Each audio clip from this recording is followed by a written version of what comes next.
pangalan tayong bata, pangalan ng pastor, ang pangalan niya ay Elect. Anak ni Pastor Eddie Catalonia. Yan. Si Elect. Pwede mo naman pangalan. Bakit yan, no? Meron iba pangalan nila, Faith. Oh. Ang iba naman, ang pangalan ay Grace. Ang pangalan iba ay Mercy. Oh. Ang pangalan na iba ay si Hope. Diba? Kaya kanya-kanya, no? Kanya-kanyang pangalan. Bagay, no? Sa Bible, bawat pangalan may kahulugan yan. Okay, ngayon, balikan natin itong salitang election. At malapit na naman ang election, no? Saka na tayo mag-message patungkol sa 7 sayings. Diba? So, tingnan natin, the Baptist believes in the election of all believers and who will believe in Jesus Christ as God. Ayan. Savior and Lord according to the foreknowledge of God. Ayan. So, normally, ang mga totoong Kristyano, iyan ang pananampalataya, di ba? Tayo ay elected. Okay? Pinili. So, sabi dito kay Ilston Bible Dictionary, the scripture speaks, number one, of the election of individual to office or to honor and privileges. Or privilege. Example, si Abraham, diba? Si Jacob. Sila yung si Abraham, yung father of Hebrew nation, no? Tapos si Jacob, siya yung Israel, no? Si Israel yan eh. At ang mga hari, katulad ni Saul, David, and Solomon, sila ay mga chosen by God for the positions they hold. So, pinili sila ng Diyos, no? Chosen by God. So also with the apostles, diba? Yung 12 apostles. Meron din naman, number 2, election of nations to special privileges. Katulad ng Hebrew nation. Special yan. Ang Hebrew nation, sila yung priest of God. Sila yung priest of God. Actually, buong bansa yan. Pangatlo, makikita sa Hebrew, Deuteronomy 7:6 at saka sa Romans 9:5. Kaya nga sila, may yabang eh. Bakit? Mga anak kami ni Abraham. Yan. Kasi sinabi mga anak ni Abraham, may ibang ano no? Diba? Maharlika, sabi niya, diba? Mga, ano doon? Ano doon ang dugo nila? May tawag doon, ano? Royal blood. Yeah, mga royal blood. Okay.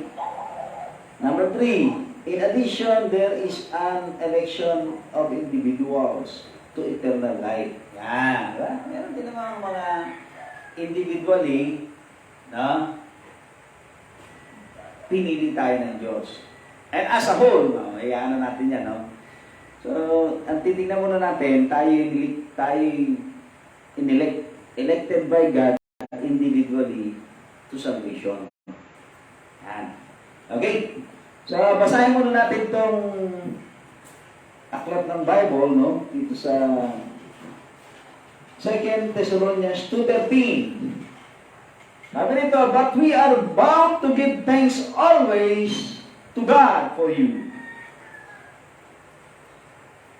brethren, beloved of the Lord, because God hath from the beginning chosen you to salvation through sanctification of the Spirit and belief of the truth.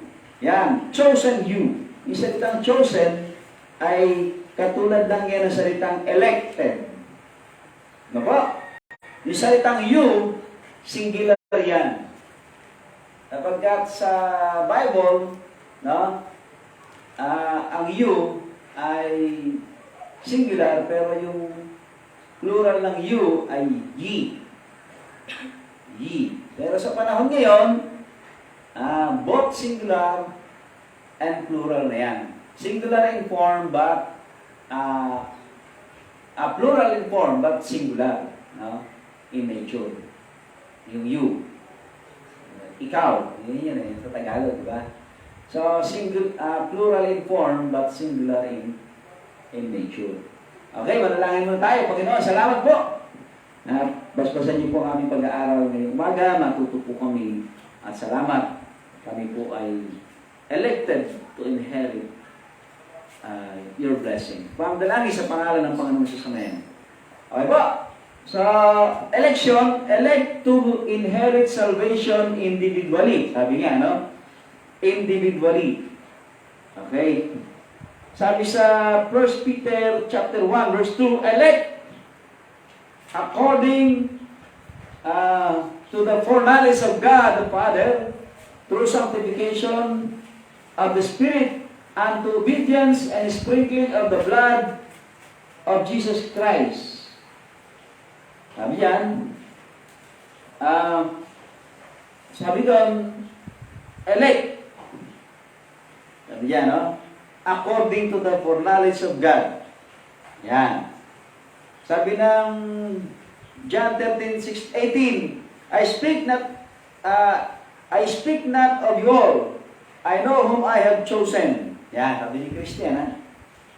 But that the scripture may be fulfilled, he that eateth bread with me hath lifted up his heel against me. Salitang, I know whom I have chosen. Yan. Kilala ni Kristo kung sino yung napili niya. Dapat kilala ka, di ba?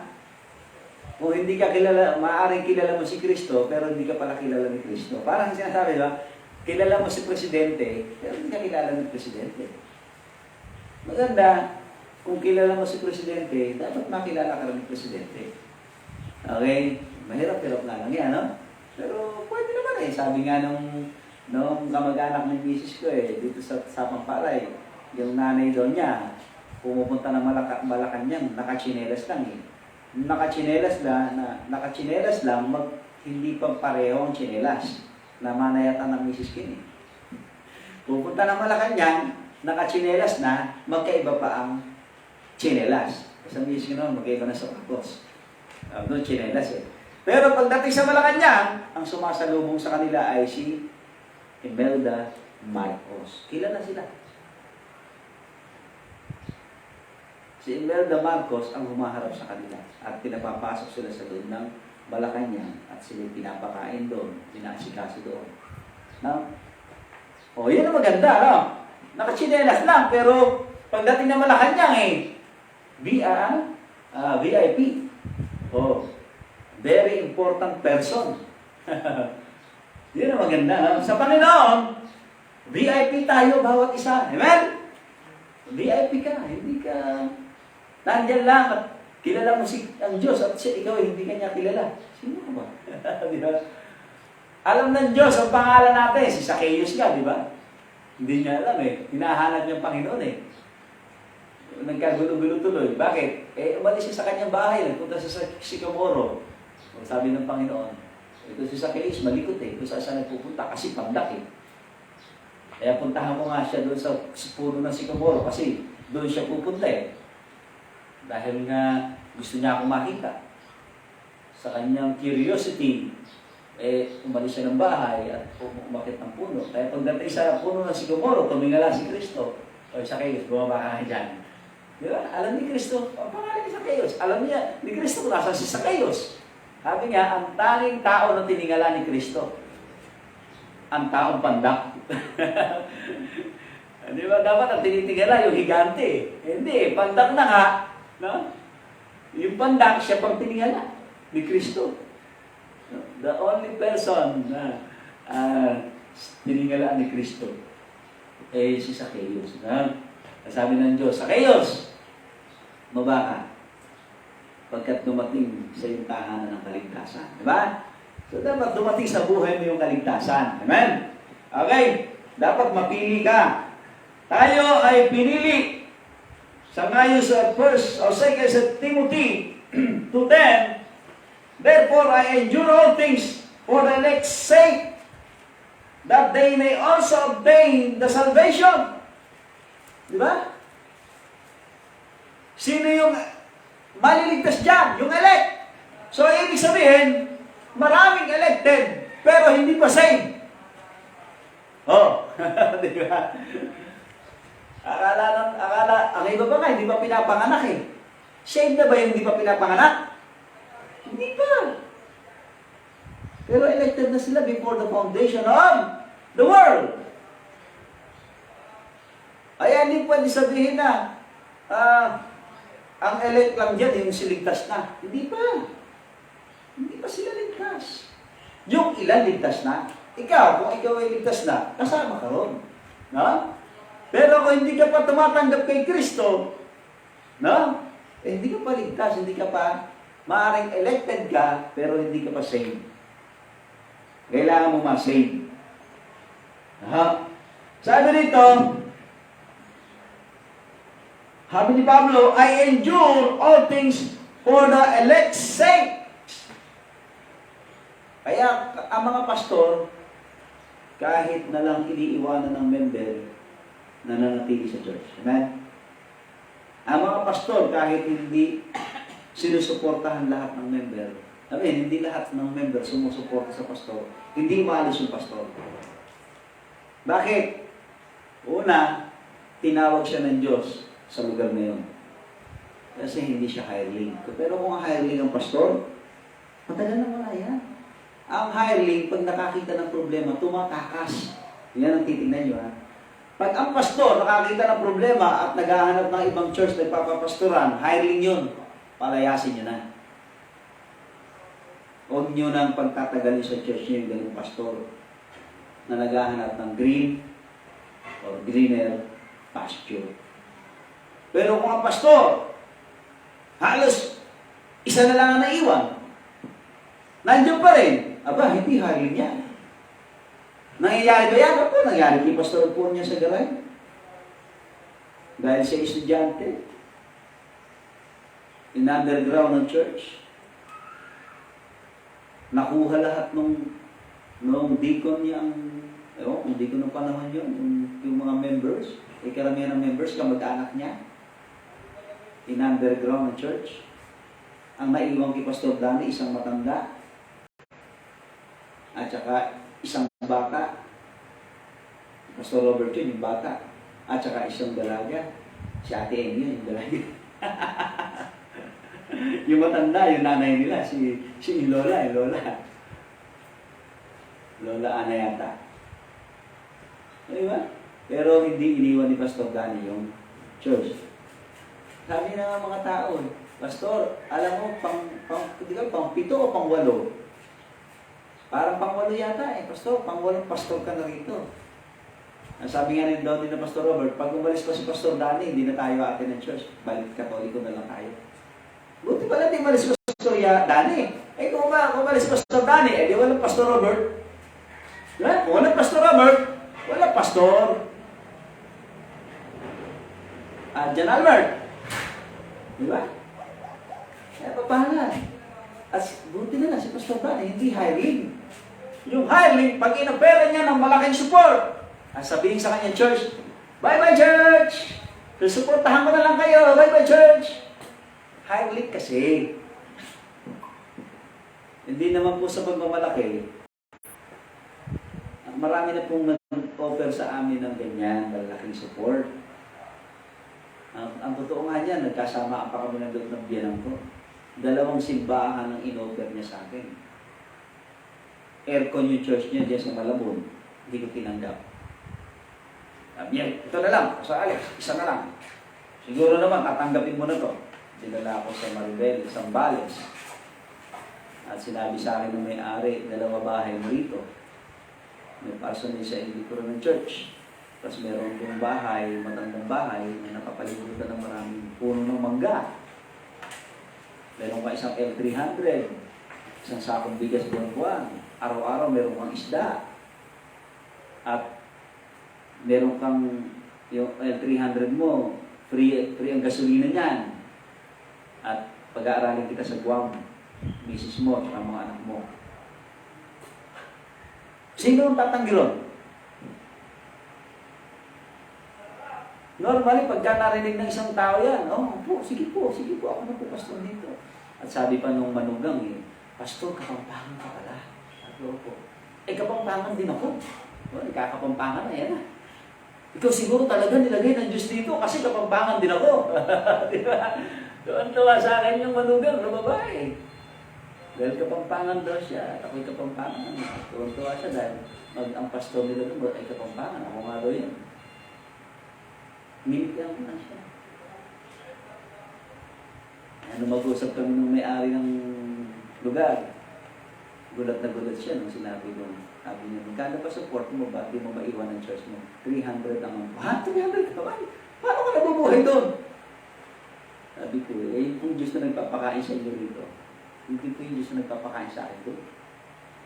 Ay 300 monthly po. Nabubuhay na po kami doon. Palagay niyo, mabubuhay kaya sa 300 monthly. Sabi ko, malaki nga po, mas malaki pa nga po ang sweldo ng misis ko, yung allowance. Ang misis ko po, 500 ang allowance niya sa eskwelahan. Yan, 800 naman kami. Diba? So, gano'n. Hindi makapaniwala yung pastor yung tao. Natatanggihan ko yung ganong kagandang offer. Hindi mo maiwan. Alam mo talagang dahilan mo pa, bakit hindi mo maiwan ang church mo doon? Marami ba kayong member? Puro nga po bata member namin doon eh. Hindi maiwan. Alam po ninyo, meron po tayong sinatawag na will of God. Doon ko na siya nakumbisi eh. Sa salitang will of God. Hindi po will of God na magpastor ako sa church niyo.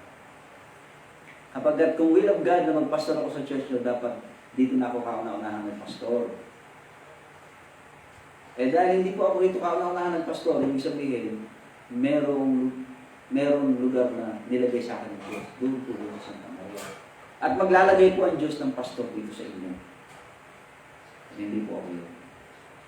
Doon lang siya medyo, sige, yung will of God pala ang yung sinusunod. Opo, yung will of God. Yan po ang ginawa ng aking pastor. Sinunod niya ang kalooban ng Diyos. Na kahit dinadala siya sa Amerika, tinanggihan niya. Dahil ang will of God sa kanya ay manatili sa Rosario. Diba? O ngayon, Rosario, ganda. Ang haba ng building, 2-story building. May 2-story building na. Kaya kung di nag-stay si Pastor Danny Alpoon sa Garay, walang Pastor Robert. Baka wala rin Pastor Alex niya, no? Wala rin Pastor Tony, wala rin Pastor Jimmy. Wala rin Pastor Lando, bagaman sa malangit na Pastor Bandol. Wala rin Pastor Chris. Wala Pastor Ciprian. Wala Pastor Cortez. Wala Pastor Toto. Ang dami pastor na nanggaling dyan sa Liberty.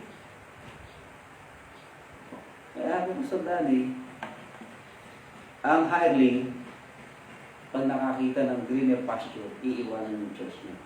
Kaya kayo mga pastor nag-iiwan ng church dahil sa malaking offer. Delikado kayo. Hireling ang labas nyo. Alam ba?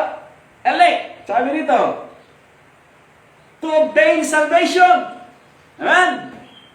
Tayo po ay elected through Christ to obtain salvation. Kaya, dahil kay Kristo, meron tayong kaligtasan, mga kapatid. Kaligtasan ng espiritual, kaligtasan ng ating katawan, pagdating ng rapture, at kaligtasan sa mga nagaganap na kaguluhan sa mundong ito. Di ba kayo tataka? Pandemya pumasok, nabaksinan, unvaccinated, patay. Parehas, patay. Oh. Pero tayo, merong vaccinated, merong unvaccinated, buhay. Yun ang blessing ng Panginoon. Hindi lang tayo nililigtas ng Panginoon sa future dangers, bagay sa present dangers na nagaganap ngayon sa paligid. Nililigtas ililigtas tayo ng Panginoon. Alam niyo ba na taon-taon, more than 1 million ang namamatay sa buong mundo dahil sa gutom. At meron 1 million a day ang hindi kumakain. Natutulog na lang na tinitiis ang gutom. Nasubukan niyo ba yan? O kung di niyo pa nasusubukan, napakapalad niyo. Nililigtas kayo ng Panginoon sa famine. Noong nakaraang pandemya, dami nagpakamatay ng mga negosyante. Bakit? Bagsak ng negosyo. Lugi. Pakamatay. Yung gerang Ukraine, may isang negosyanteng Russian nagpakamatay. Dahil ang kanyang negosyo ay langis na nasa Ukraine. Meron siyang bentahan ng langis sa Ukraine. Dahil binomba ni Russia, ni Putin. So, bagsak ang kanyang negosyo. Nakita siya, patay sa kanyang bahay, sa kanyang kwarto. Di ba? Biyaya ng Diyos. Tayo po ay, through Jesus Christ, tayo po ay elected to salvation, to inherit salvation. Kaya kung hindi ka pa nananampalataya kay Kristo, hindi ka pa ligtas. Pero kung nananampalataya ka na, sabi rito, we are saved through Christ. Through Jesus Christ. Elect to obtain salvation. Amen? Number 1. Number 2, hindi lamang through Christ. But number 2, through the gospel of Christ. Amen? Gospel of Christ. So, nabi pa rin. Gospel. Christ pa rin, no? Pero yung gospel. Sabi diyan, 2 Thessalonians 3:13-14, but we are bound to give thanks always to God for you, brethren, beloved of the Lord, because God hath from the beginning chosen you, elected you to salvation through sanctification of the Spirit and belief of the truth. Verse 14, whereunto He called you by the gospel to the obtaining of the glory of our Lord Jesus Christ. Kapatid, sabi ng Bible dito, called you to salvation, to obtain salvation through the gospel of the Lord Jesus Christ. Tingnan niyo po yung Romans chapter 1, verse 16. Sabi yan, for I am not ashamed of the gospel of the Lord Jesus Christ, for this is the power of God unto salvation to the Jew first, and also to the Greek. Tignan niyo po. The gospel of the Lord Jesus Christ is the power of God unto salvation. So kaya wala na pong kapangyarihan na dapat nating ikaligtas, kundi yung kapangyarihan lang ng Ebanghelyo ng Panginoong Jesucristo. Diba? Sabi nga doon sa Acts chapter 4, verse 12, tingnan nyo. Ito sa pangalan ng Panginoong Jesucristo. Walang ibang pangalan sa silong ng langit na sukat ikaligtas. Nawa? Neither is there salvation in any other, for none other is under heaven given among you, whereby we must be saved. Okay? Anong pangalan niya? Verse 10. Verse 10. Akit tayo sa 10. Be it known unto you all, and to all the people of Israel, by the name of Jesus Christ of Nazareth, whom ye crucified, whom God raised from the dead. Kita nyo? Isang pangalan lang ang binigay ng Diyos for our salvation, the name of Jesus. And through the gospel of the Lord Jesus Christ. Kaya yung pong kaligtasan, mga kapatid, is through the name through Jesus Christ and the gospel of the Lord Jesus Christ. Di ba? Kaya, hindi po kinahihiya yan. Mga kapatid, pag nahiya kayo, hindi kinahiya ninyo ang gospel of the Lord Jesus Christ, sino masisave? Yung mga kamag-anak ninyo. No? Si Kuya Barry, kung mag-witness yan sabi daw niya, pag di ka nakinig sa akin, hahalikan kita. Nasave. Nasave yung babae. Natakot Biro para to si Baro. Biro pag di ako nakinig Pag di ka tumanggap kay Kristo, hahalikan kita. Tumanggap kay Kristo. O ngayon, asawa ng pastor. Yung babae, asawa ng pastor. Sabi niya, kung di kita sinera ng gasto, hindi ka naligtas. Nakapag-asawa ka pa ng pastor. Di ba? Taga-Bulacan din yung pastor na yun, napangasawa niya. Sabi, pastor ng Bulacan, dyan sa Bulacan. At yung anak ng pastor, nandito ngayon sa Angat, sa may Encanto. Meron silang church sa Encanto. Anak naman pala niya nagpapastor doon. Anak ng babaeng winitnessan ni Sir Barry. Ngayon, meron siya isang winitnessan na isang yung kanyang binabodyguardan. Nasave. No? Na-save, nag-testimony siya, na-save yung tao. O ngayon, kinukuha kong pastor sa Cebu. Sa Alex. Ikaw ang pumasok sa isip ko na magpapastor doon, sa Cebu. Na ganun ba? Nag-usap na kami nung birthday ni Shali ba yan? Yan sa... Sino may birthday ng... Lohan. Birthday ni Lohan. Umuha ako. Basta, ba't ganun? Hindi ako iwanan ng church. Magpapasimula lang kami ng church doon. Pioneering work. Ako ang napili niya. Ibig sabihin mga kapatid, si Brother JR mo na magpapastor dito. Brother JR? Ikaw mo na magpapastor. Malaking project ay tatayo nila doon. Sabi niya, lahat ng tauhan aaten ng church. Doon sa mission. Bibili tayo ng lupa doon. Talaga? Pag hindi umaten, tatanggalin ko. Ako makakasiwa ng project Ako lahat ng mag-a-approve sa kanilang lahat. Pag hindi ko na-aprobahan, tanggal yan. Pag hindi sila umaten, tanggal siya. Hindi sila aaten ng church. Pag Sunday, walang trabaho, walang negosyo, walang trabaho. Di ba? Sabi sa inyo kapag ikaw yung nasa posisyon, kaya mong immobilize, di ba? Kaya sabi niya, ikaw ang napili kong magtatayo ng church sa Cebu. Tama ba? Cebu. Sabi ko, baluarte ng misis ko yun. Sige, tama. Di ba?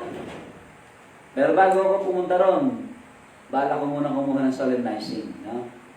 Yan. Mga kapatid, magtatayo tayo ng church sa Cebu. Amen? At si Sir Barry, ating sport evangelist, ang kasama ko doon. So, kaya yung mga young people natin, na mga Bible school student natin, sila yung iikot dito, magpipreach. Pero bago ako pumunta ron, isiguraduhin ko, meron na tayong sariling church, no? Hindi man siguro sa atin pa yung lupa, baka yung upahan, o yung building, baka yung upahan pa lang. Pero plano na namin ni Sir Barry yun. Bibili tayo ng lupa rito sa Katmon. Para merong lupa dito ng church. Pagka naitayo na yung church sa Cebu, kukuha tayo ng pastor dito sa Bulacan. At dadali natin doon. Kaya mga young people natin, ay dapat magpastor na. Ayoko maglagay ng ibang pastor na hindi natin kilala. Kailangan yung subok na matatag, matibay. Hindi nakatingin sa pera. Amen? Hindi naghahanap ng greener pasture at iiwanan yung church na kanya pinagpapastoran. At ayoko ng ganun pastor. Gospel of the Lord Jesus Christ, mga kapatid. Kaya, ang kaligtasan po, tayo po inaligtas through Christ, through the gospel of the Lord Jesus Christ, and through the grace of God. Amen? Yan mo, Ephesians 2:8.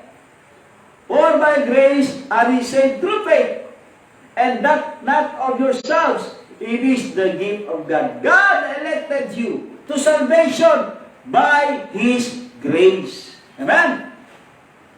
Ang ibig sabihin po ng grace is unmerited favor. Hindi para sa iyo, binigay sa iyo. Ang kaligtasan, hindi sa iyo. Hindi sa akin, pero binigay sa akin. Diba? Romans 11:5 and 6. Even so, then at this present time, also there is a remnant according to the election of grace. Diba? Election of grace. And if by grace, then is no more of works. Otherwise, grace is no more grace. But if it be of works, then is it no more grace. Otherwise, work is no more work. Ang ibig lang sabihin dito mga kapatid, God elected you to salvation, to inherit salvation, because of His grace. Biyaya lang ng Diyos, kaya hindi tayo pwede magmalaki. Sabi nga, not from works, lest any man should boast. Hindi po dahil mabait ka, hindi po dahil nagbibigay ka ng tulong sa simbahan, o ano mga simbahan na tinutulungan mo. Hindi dahil ikaw ay tumutulong sa mga may hirap at mapagkailangan. Hindi po yun ang basihan ng Diyos ng iyong kaligtasan. Ang basihan ng Diyos ng kanyang kaligtasan ay yung kanyang biyaya. Ang tawag po dyan ay yung kanyang sovereignty. The sovereignty of God. Yung gusto niyang iligtas ay maliligtas. Pero yung kanyang kaligtasan, ay yung sovereignty niya to salvation ay by the grace, by His grace. At wala nang iba. Doon lang. By His grace through Jesus Christ. Kaya, kung walang Kristo, wala rin kaligtasan. Diba? Wala rin kaligtasan. At yung kanyang biyaya through Jesus Christ saved us. No? And by the gospel of the Lord Jesus Christ. Kaya ang kaligtasan po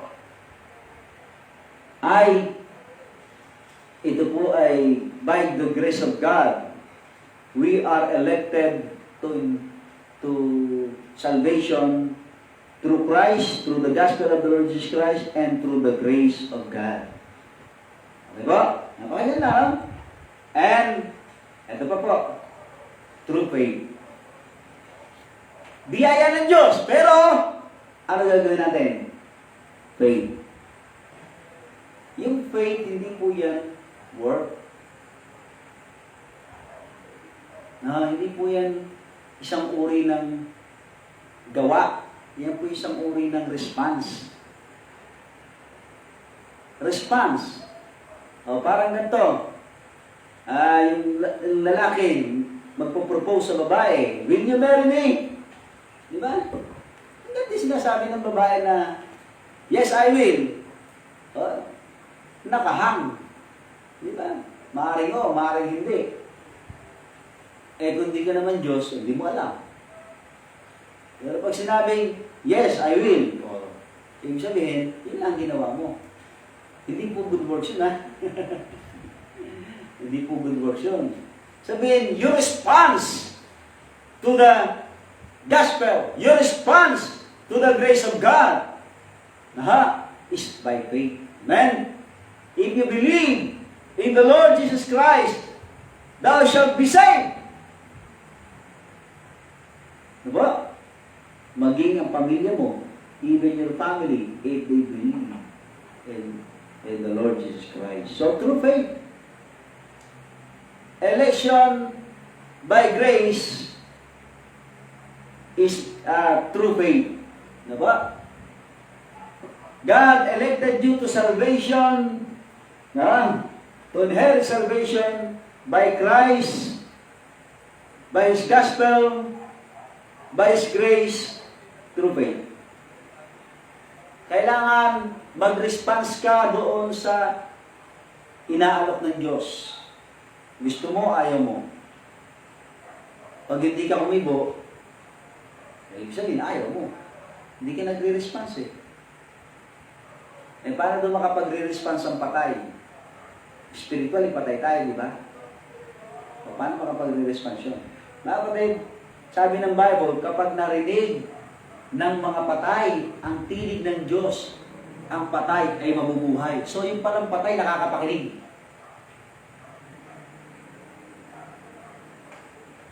Nakakapakinig pala patay. Hindi naman tayo namatay physically eh. Hindi naman tayo namatay sa ating kaluluwa. Buhay pa ang ating soul and body. So namatay lang sa atin yung spirit, yung tinatawag na God's consciousness. Nawala yung God's consciousness. Pero kahit patay ang ating spirit, yung God's consciousness. Sabi ng Bible, when the dead hear the word of God, they will come to life. Kaya, faith cometh by hearing, and hearing by the word of God. So always preach the gospel of our salvation, the gospel of the Lord Jesus Christ to the dead. Yung bang elect? Dead ba yan? Some of the elect ay patay pa sa espiritu. Bakit? Hindi pa sila nakapakinig. O maaaring nakapakinig, kaya lang hindi pa nabubuksan ang kanilang pananampalataya. O baka naman yung iba'y hindi pa pinapanganak. Papanganak pa lang. Wala pa siya napupunan. Baka yung magiging nanay niya hindi pa pinapanganak din. O baka naman yung iba'y kapapanganak lang ngayon. Alam nga naman yung bagong silang na yun eh. Witnessan mo ng gospel pagkatapos tatanggap. Ano response niya? Uha! Yun lang. Diba? Bagong panganak eh. Saved na ba yun? Hindi. Pero elected yun. Amen? Kapag God elected us through Christ, through the gospel, through His grace, and by faith. Amen? By faith. Tingnan niyo po. Diyan po tayo in-elect ng Panginoon, pinili ng Panginoon to inherit salvation. Kaya, napakapalad po natin, mga kapatid. Napakapalad po natin. Sapagkat tayo po ay pinili ng Diyos para magmana ng langit. To inherit heaven and His kingdom on earth. Mga kapatid, isang araw, babalik po si Kristo. Pagbalik po ng Panginoong Jesus, kasama tayo mga banal, at tayo po'y nag-i-enjoy ng 1,000 years sa lupa. Kasi, pinili natin manampalataya sa anak ng Diyos. At sa ngayon, sabi ng Bible, you have tribulation, you have troubles, you have problems, you have temptation. Ang gagawin po natin mga kapatid, as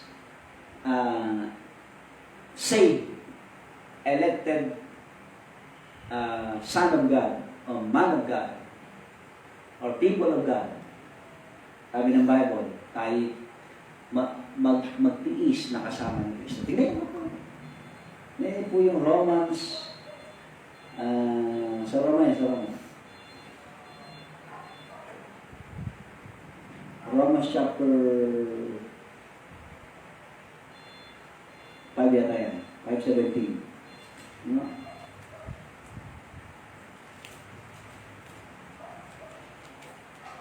Hindi yan. Ganyan.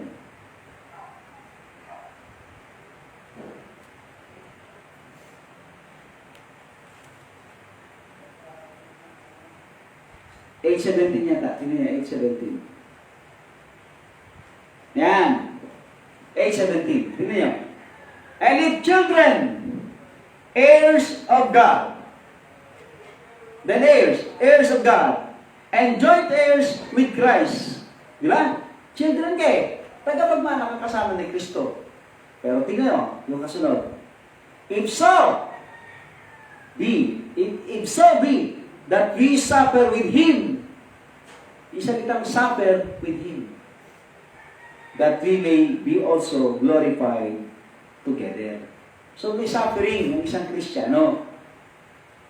Bagamat elected ka to salvation, pero you have to undergo the suffering with Christ. At pag nag-undergo ka ng suffering with Christ, you will receive glory with Christ. Kung paano kung pag niluwalhati ang anak, kasama kang maluluwalhati. Bakit? Sapagkat kasama kang nag-tiis. Tiis lang natin. Okay, kaya kung Krisyano tayo, meron tayong pinagtitisan. Imbis na tayo mag-murmur, tayo magpasalamat sa Diyos. Well, tayo po ay manalangin na. Pastor, parang ang bilis na. O nga, magtataka nga ako, ang bilis eh. Kasi meron pang pangalawa to. Elect as one body. Gusto niyo tuloy pa natin? Mahaba-haba pa po ito. Nasunod na natin tuloy yun, no? Basta, ang una lang, ito lang, no? Summarize na lang po natin, no? Tayo po ay elected to inherit salvation individually, di ba? Yun ang una, individually. Salvation through Christ.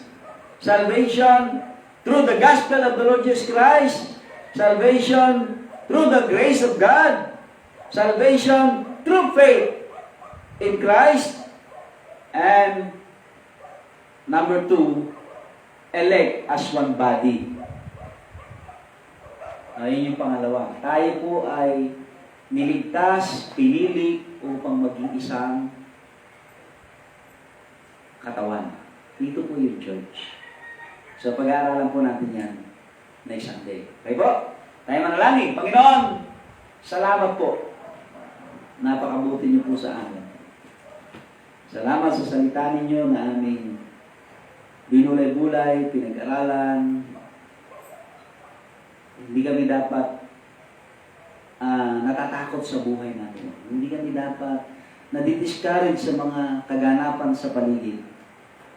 Sabagat before the foundation of the world, you have chosen us, you have elected us to salvation, to inherit salvation, to enjoy your kingdom in heaven and also the kingdom of the Lord Jesus Christ here on earth for 1,000 years. And also to enjoy life, though we have struggles, we have troubles, we have temptations, we have so many difficulties done by our enemy, Satan. Panginoon, mangusap po kayo. Bago tayo magbukas, mga kapatid, hindi na natin kailangan humingi ng boto sa tao para tayo maging anak ng Diyos. We don't need the vote of man. Ang kailangan lang natin yung boto ng Diyos. Kung pipiliin natin si Kristo, tayo po ay elected to inherit salvation. Maaaring hindi mo alam noon na ito pala ay elected to inherit salvation. Ngayon mo lang malalaman o ngayon mo lang nalaman. At least, nung maligtas ka, nalaman mo before the foundation of the world. God already elected you, chosen you. And the base of God, why He chosen you, elected you to be, to inherit salvation, is your faith in Christ. That is the only basis of God that elected you, chosen you to salvation. Because God saw from the very beginning that you will believe, that you will put your trust in Christ after you have heard the message of salvation. The gospel. Kaya, ngayon, naligtas ka na, anak ka na ng Diyos, dapat magkaroon ka naman ng commitment. Panginoon, gusto kong ibalita ang iyong kaligtasan. I want to tell the story. Nais kong ibagsabi. Nais kong, sabi nga, i-marites ang Ebanghelyo ni Cristo sa aking mga loved ones, sa aking mga friends, even to my folk, to our folks. Mga kapatid, kahit kaaway niyo yan, mahal pa rin ng Diyos yan. There was a time na tayo kaaway ng Diyos. Pero nung tayo kaaway pa ng Diyos, minahal niya na tayo. So, love your enemy.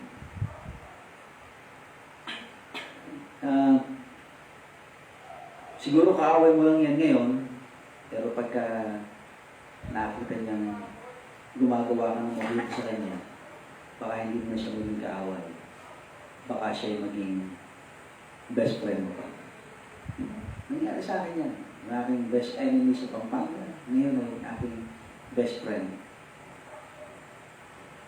Kaya yung best friend din, worst enemy natin, turn it as our best friend. Share the gospel. Pag nasa iyan, hindi mo na siya kaaway. Kakampi mo na siya. Kahit po tumayo, tayo mananalangin. Panginoon Diyos, salamat po sa iyo. Dahil sa Ebanghelyo ni Cristo, kami naligtas. Through faith. At ito'y nakita mo na according to your foreknowledge. You already saw that one day we will accept the Lord Jesus Christ as our personal Lord God and Savior. Salamat po. Ligtas na ako. Ligtas na kami. Hindi na kami pupunta sa bigat-bigat ng ako. Hanggang mananalangin po ako ng panalangin para po sa gustong maligtas. Kung sino ka man na nakikinig ngayon, nanonood ngayon sa video ito, at napakinggan mo yung mensahe na si Kristo lang ang tagapagligtas, tanggapin mo siya. Baka ikaw ay elected before the foundation of the world, pero hindi ka pa nananampalataya. So, kung mananampalataya ka ngayon, this is the day of your salvation. Just open your heart to the Lord and accept Jesus as your personal God, Lord and Savior. Ito yung panalangin. Sumunod ka lang sa panalangin. Sabihin mo ito, Panginoong Diyos, salamat po, mahal mo ako. Ako po'y makasalanan, marumi, hindi ka dapat sa iyong harapan. Pero dahil po sa iyong biyaya, dahil sa iyong kahabagan at pag-ibig sa akin, isinugo mo ang Panginoong Jesucristo. Namatay siya sa krus. Binayaran niya ang aking sala upang ako'y mapatawad, matubos, at magkamit ng buhay walang hanggan. Binubuksan ko po, Ama, ang aking puso't buhay kay Kristo. At tinatanggap ko sa Kristo. Panginoong Jesus, pumasok ka sa aking puso't buhay ngayon. Gawin mo ako yung tahanan sa magitan ng Santong Espiritu.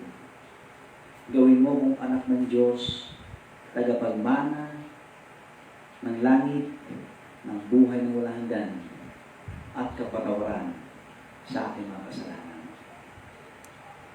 Kinikilala kita na ikaw lamang ang aking Diyos at tagapagligtas. Ama, isulat niyo po ang aking pangalan sa aklat ng buhay upang sa aking paglisan sa mundong ito, ako'y pupunta sa iyong kaharian sapagkat nakasulat dyan sa iyong aklat ang aking pangalan. Ito po ang dalangin ko, na may pasasalamat at pagtitiwala sa pangalan po ng Panginoon Jesus. Ako na lang po mananalangin, Panginoon, bless you po ba sa amin, bless you rin po ang aming offering sa pangalan po ng Panginoon Jesus. Give thanks